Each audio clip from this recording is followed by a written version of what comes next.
ओम शांति। हम सभी को अपनी भिन्न भिन्न परिस्थितियों के समय अचल अडोल स्थिति को धारण करना है। ये हमारा एक सुंदर लक्ष्य है।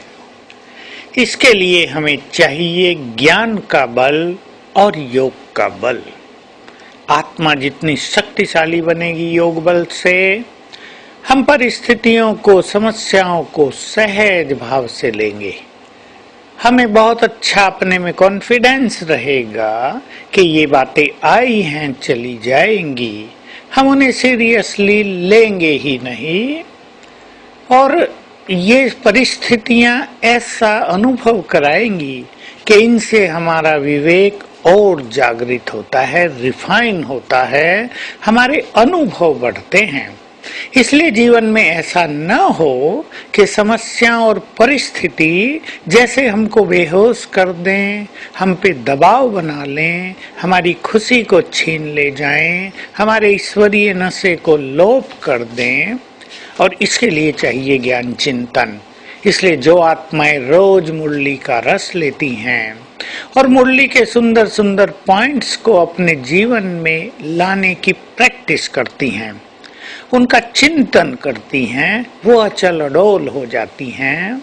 ज्ञान चिंतन से ज्ञान एक शक्ति के रूप में हमारे विवेक में समा जाता है। अगर ज्ञान का चिंतन नहीं होता तो ज्ञान विस्मृत होता रहता है, ज्ञान को हम जीवन में अप्लाई भी नहीं कर पाते हैं। लेकिन जितना जितना हमारा ज्ञान का चिंतन चलता है, मूल्यों से हम सुंदर बातें नोट करके अपनी प्रैक्टिस में लाते हैं, उतनी उतनी हमारी जीवन की यात्रा सरल हो जाती है। हमें ज्ञान का बल प्राप्त होने लगता है और ज्ञान के इस सब्जेक्ट में हमें बहुत मार्क्स मिलने लगते हैं। तो हम सारा दिन बहुत अच्छी इस गुड फीलिंग में रहेंगे। हम समस्याओं से अधिक शक्तिशाली हैं। हमारे साथ तो स्वयं भगवान है। समस्याएं तो आई गई हैं, आज हैं, कल नहीं होंगी। और जो व्यक्ति भी संसार में आज तक महान बने हैं, उन्हें अनेक बाधाओं को तो पार करना ही पड़ता है। देखिए, जब कोई व्यक्ति एक नए मार्ग पर कदम रखता है, उसे सहन करना पड़ता है, सुनना पड़ता है। वैसे भी ये कलयुग का अंत है, असत्यता का युग है, कांटों का जंगल है। यहाँ सत्य को ज्यादा ही सहन करना पड़ता है, सत्य को ज्यादा ही सुनना पड़ता है। परंतु सत्य में शक्ति होती है, सुनने की भी, सहन करने की भी। इसलिए अपने सत्य पर सदा अचल अडोल रहना है। दूसरों की ऐसी वैसी बातें सुनकर अपने सत्य स्वरूप को भूल नहीं जाना है। अपने में विश्वास को कम नहीं कर देना है। बहुत आत्माओं के साथ ये हो जाता है कि दूसरों की बातें सुनकर, माया से कहीं थोड़ी बहुत हार खाकर मनुष्य अपनी शक्ति को भूल जाता है, निराशा के अंधकार में चला जाता है। परंतु हमें माया को भी जीतना है, क्योंकि माया को जीत प्राप्त कराने वाला सर्वशक्तिवान भी हमारे साथ है। सोच लें, वो हमें आया ही है विजयी बनाने।